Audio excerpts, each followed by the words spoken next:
उम्मीद है कि आप लोग इससे पहले सारे क्लास को देख चुके होंगे। मित्रों, आज का टॉपिक होगा वर्धन वंश। चूँकि हम लोग एक बार रिव्यू करेंगे 2 मिनट के लिए, पहले अभी तक क्या क्लास कर रखे हैं और किन चीज़ों को पढ़ रखे हैं और किन चीज़ों पे हम लोग का एक अच्छा समझ हो चुका है। तो मित्रों, आइए हम लोग एक बार रिव्यू करते हैं, सोचते हैं क्या क्या पढ़े थे।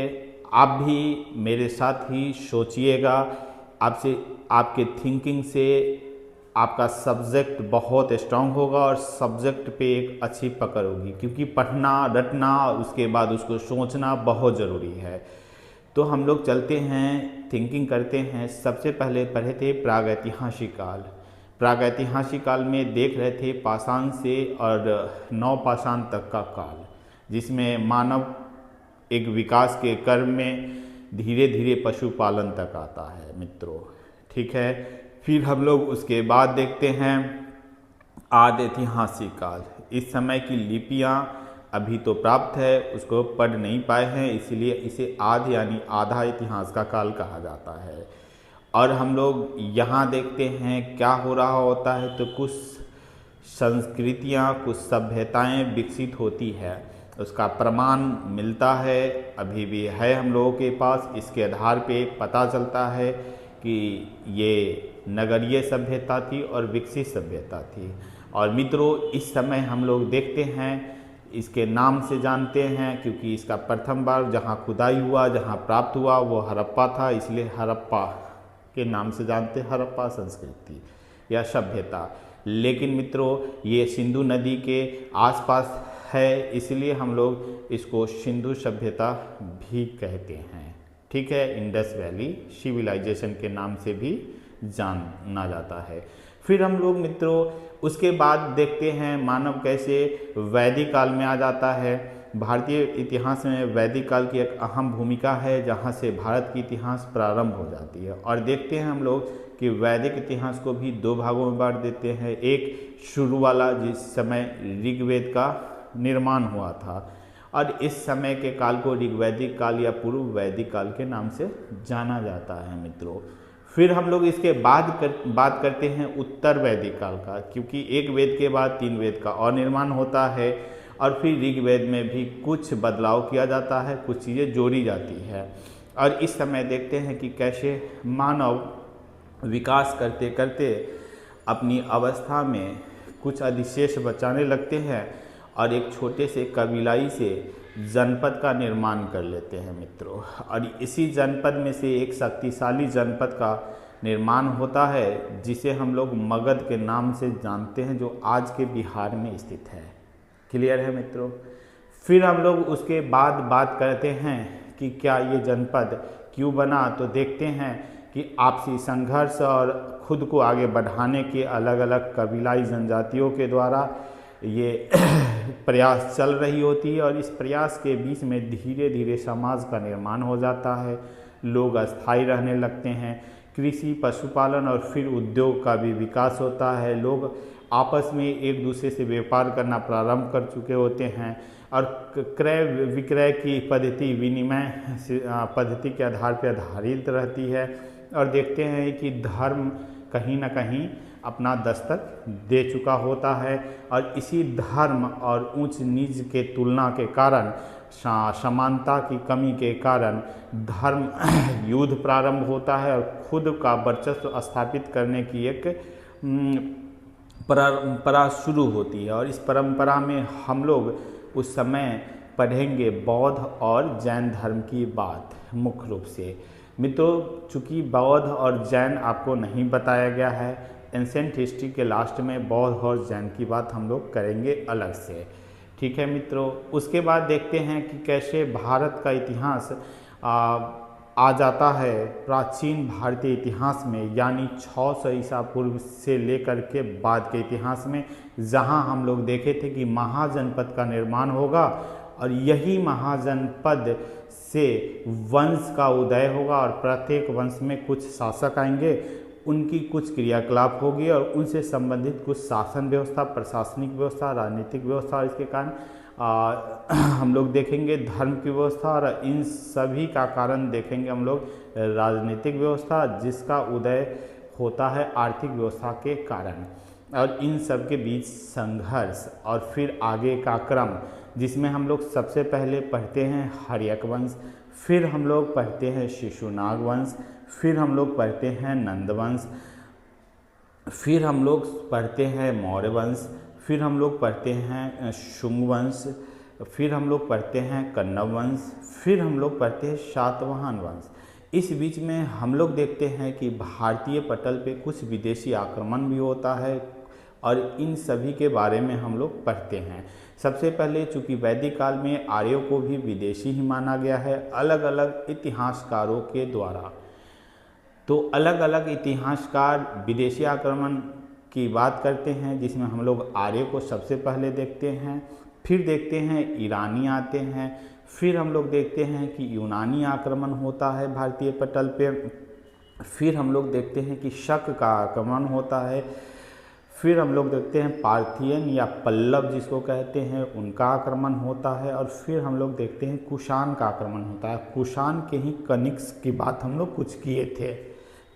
ठीक है मित्रों, यहाँ तक की कहानी थी। फिर बाद के समय में देखेंगे कि कैसे गुप्त वंश के आसपास में खुरनों का आक्रमण होता है मित्रों।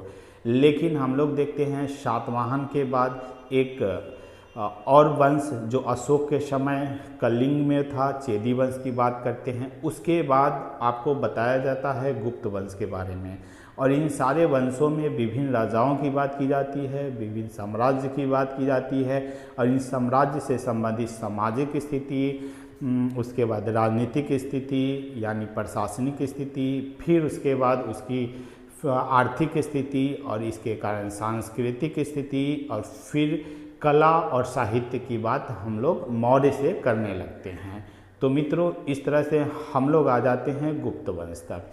गुप्त वंश के समय में हम लोग देखते हैं कि कैसे भारत एक स्वर्णिम काल से गुजर रहा होता है, और अंततः इसकी भी अंत हो जाती है, पतन हो जाती है मित्रों।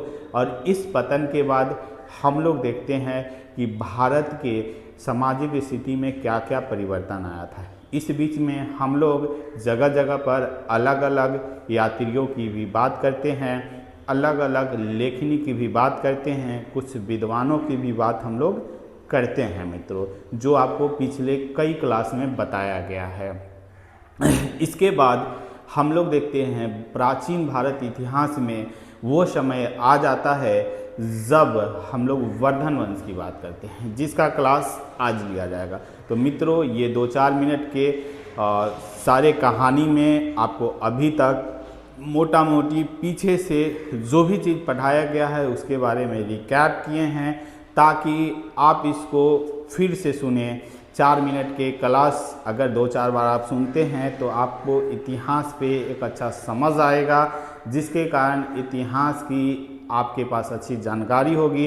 परिणामतः आप विभिन्न एग्ज़ाम में अच्छा मार्क्स ला पाएंगे, और मेंस एग्ज़ाम में तो बिल्कुल ही इससे अच्छा लिखावट आएगा, और आपकी लिखावट में अच्छे शब्दों का प्रयोग होगा और सही शब्दों का प्रयोग होगा, और प्रीलिम्स में इससे जुड़े हुए सारे फैक्ट आप सही कर पाएंगे। तो चलिए मित्रों, आज आते हैं हम लोग पुष्पभूति वंश या वर्धन वंश के बारे में, और इसमें हम लोग देखेंगे कि कैसे गुप्त साम्राज्य के पतन के बाद, किसके पतन के बाद? गुप्त साम्राज्य के पतन के बाद, कैसे गुप्त साम्राज्य के पतन के बाद और फिर हुर्नों के आक्रमण के पश्चात एक वंश का भारत में उदय होता है, जिसे हम लोग जानते हैं किस नाम से? तो हम लोग उसको जानते हैं पुष्पभूति या वर्धन वंश के नाम से, जिसका समय काल है लगभग 500 से 647 ईस्वी। ठीक है, 500 से 647 ईस्वी। इसकी बात आज हम लोग करेंगे, इस क्लास में करेंगे, जिसमें मुख्य रूप से देखेंगे कि कैसे पुष्पभूति वंश का उदय होता है और अंततः कैसे इसके भी अंत हो जाती है। और इसके बाद हम लोगों को जब वंश में पढ़ना होगा तब हम आ जाएंगे मध्यकालीन इतिहास में, लेकिन उससे पहले आपको कहीं ना कहीं पढ़ाया जाएगा क्या बौद्ध धर्म और जैन धर्म से संबंधित तथ्य और समझ। फिर उसके बाद आपको एक और टॉपिक बताया जाएगा। इस समय यानी प्राचीन भारतीय इतिहास के समय दक्षिण भारत में क्या हो रहा था, वहाँ की क्या स्थितियाँ थी, उससे जुड़ा हुआ क्या फैक्ट है, इस पे हम लोग बात करेंगे आगे की क्लास में। लेकिन आज का क्लास है जिसमें हम लोगों को देखना है पुष्यभूति वंश या वर्धन वंश, जिसका समय काल है कब है 500 से 647 ईस्वी। ठीक है मित्रों, आपको एक चीज जानना चाहिए कि पुष्यभूति वंश या वर्धन वंश वही वंश है जब गुप्त काल खत्म हो रहा था तो एक बार फिर भारतीय पटल को एकीकरण करने का सौभाग्य प्राप्त होता है इस वंश का, और ये फिर से भारतीय भूपटल को एक साथ लाने का प्रयास करता है। इस समय गुप्त वंश खत्म हो चुका होता है और हुर्नों की आक्रमण खत्म हो चुकी होती है, और इस समय हम लोग देखेंगे पुष्यभूति वंश को। तो हम लोग कह सकते हैं गुप्त वंश के पतन के बाद और हुर्नों के आक्रमण के बीच लिख लेंगे तो ज़्यादा अच्छा रहेगा। गुप्त वंश के पतन के पश्चात एवं ह्रून के आक्रमण, ह्रून के क्या चीज आक्रमण के बीच भारतीय पटल पर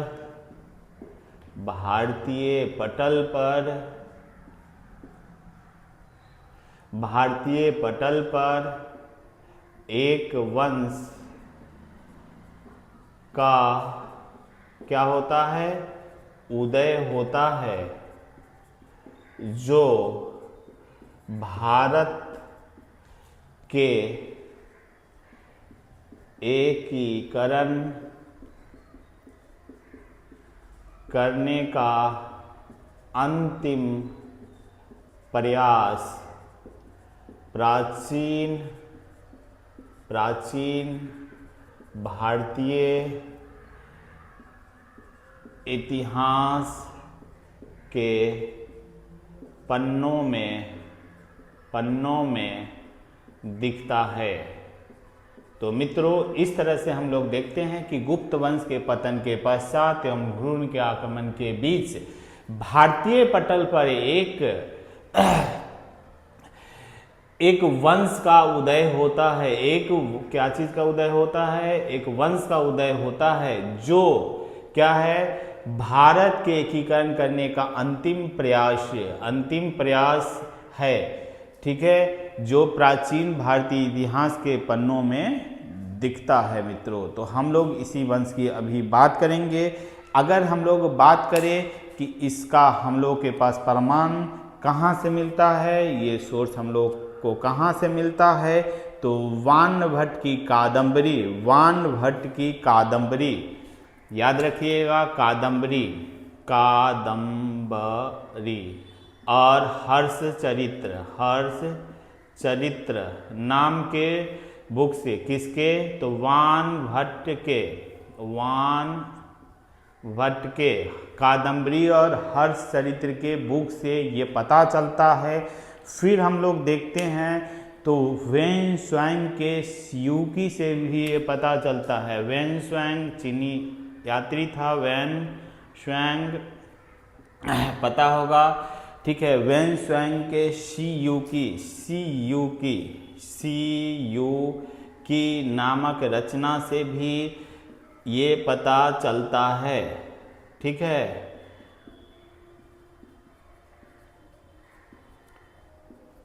वेन स्वांग के सियूकी से भी ये, सियूकी का अर्थ होता है यात्रियों का राजकुमार। अब तीसरा सोर्स हम लोग के पास क्या है मित्रों, तो तीसरा सोर्स है पुलकेशिन का एहोल अभिलेख। इसकी चर्चा पहले ही कर चुके हैं। पुलकेशिन का क्या चीज, एहोल अभिलेख से भी हम लोग को पुष्यभूति वंश का पता चलता है, पुष्यभूति वंश की जानकारी पता चलती है, प्रमाण पता होता है। एक और है, कल्हन के द्वारा लिखा गया राजतरंगिणी से, कल्हन के द्वारा लिखा गया राजतरंगिणी से, राजतरंगिणी नामक बुक से भी, ठीक है, रचना से भी। कल्हन ये कश्मीर का इतिहास भी है राजतरंगिणी में। इससे हम लोग को क्या पता चलता है, तो हम लोग को पुष्यभूति और वर्धन वंश के बारे में कुछ जानकारियाँ मिलती है। मित्रों, सारी चीज़ें याद रहे नहीं रहे, आपकी समझ होनी चाहिए। ये सब आपको जो हम बोलते हैं वो मेंस में काम आएगा और समझ रखने में। लेकिन यहाँ कुछ जब राइटर लिखा जाए, कुछ वंश के बारे में कुछ फैक्ट लिखा जाए, उसको आप हमेशा याद रखिएगा। इससे हमेशा प्रत्येक एग्जाम में आपको क्वेश्चन देखने को मिल जाएगा। तो वानभट्ट के कादम्बरी या हर्षचरित्र, स्वयं के शिव की, जिसका अर्थ है यात्रियों का राजकुमार, पुलकेशिन के होल अभिलेख और कल्हन के राजतरंगिणी से हम लोग देखते हैं कि वर्धन वंश का पता चलता है, वर्धन वंश का सोर्स है वो। ठीक है मित्रों, अब हम लोग आएंगे प्रमुख शासक के बारे में और देखेंगे कि कैसे वर्धन वंश में प्रमुख शासक जो होते हैं और उनका क्या कार्य है और उनसे जुड़ी हुई कुछ युद्ध जो इतिहास के पन्नों में दर्ज है और हमारे परीक्षा के लिए महत्वपूर्ण है। तो मित्रों, आते हैं हम लोग पुष्यभूति वंश में, देखते हैं पुष्यभूति वंश का संस्थापक कौन है। तो देखेंगे इसका संस्थापक पुष्यभूति ही हैं। वर्धन वंश या पुष्यभूति वंश का संस्थापक कौन है मित्रों? पुष्यभूति है। फिर हम लोग देखेंगे इसकी राजधानी, तो देखेंगे इसकी राजधानी कौन है? थानेश्वर है। याद रखिएगा, इसके संस्थापक और इसकी राजधानी, ठीक है। संस्थापक की बात करते हैं तो नाम याद रखना है पुष्यभूति, ठीक है मित्रों, पुष्यभूति। और राजधानी की बात करेंगे तो क्या नाम याद रखना है? थानेश्वर, ठीक है, थानेश्वर। क्लियर है? थानेश्वर आज के हरियाणा में आता है, याद रखना है आपको, आज के हरियाणा में आता है ये। एक और चीज़, अगर कहीं ऑप्शन में पुष्यभूति नहीं हो तो आप याद रखिएगा प्रभाकर वर्धन, ठीक है, क्योंकि सबके नाम में वर्धन है इसलिए इसको वर्धन वंश के नाम से भी जाना जाता है। याद रखेंगे, आपको याद रखना है पुष्यभूति का संस्थापक कौन है, स्थापक कौन है, किसने पुष्यभूति वंश का स्थापना किया था, तो माना जाता है कि पुष्यभूति ने किया था। लेकिन मित्रों, ये आपको जानना चाहिए कि पुष्यभूति का वर्णन अभी तक किसी सोर्स में नहीं मिला है, बस नाम के अलावा इनके बारे में विशेष जानकारी नहीं है। तो हम लोग पढ़ते हैं प्रभाकर वर्धन से, जहाँ का इतिहास है लगभग 500 से 647 तक। इसमें हम लोग आगे चल के देखेंगे कि हर्षवर्धन 606 में कैसे राजा बनेगा।